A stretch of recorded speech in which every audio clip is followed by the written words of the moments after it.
problems.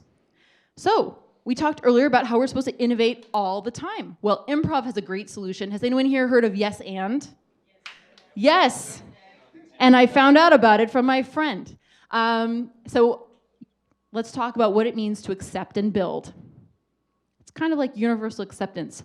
So when you do improv comedy, you always want to start out with accepting and building. In fact, you want to do that through that whole scene. It's a fundamental building block that scenes are built on, and they allow us to create something out of absolutely nothing. So let's think about it.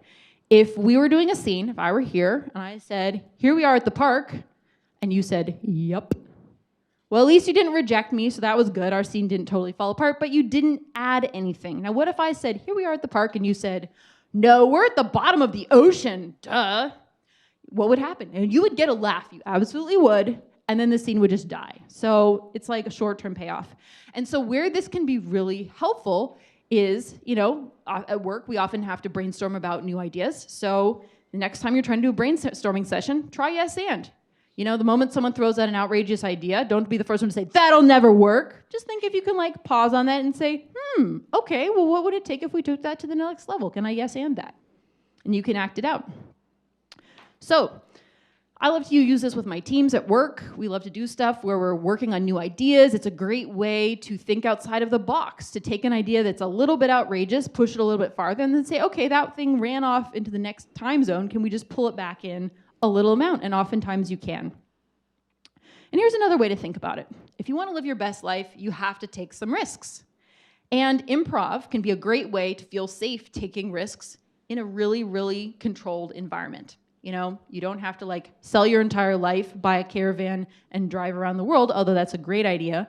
But you can just try out something that's a little bit uncomfortable and see how you want to go.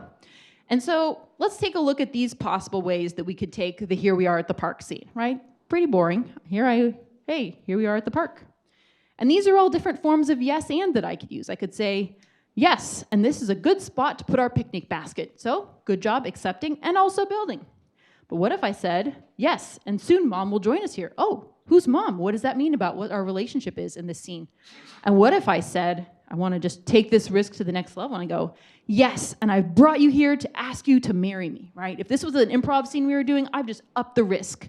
The emotion is high, the stakes are high, what's going on, no one knows, but you're good. It's going to get your attention a lot more than a picnic basket. So when we're thinking about our work as product managers, when we're taking risks, that can be a great way to feel engaged and to really feel like you're moving things forward.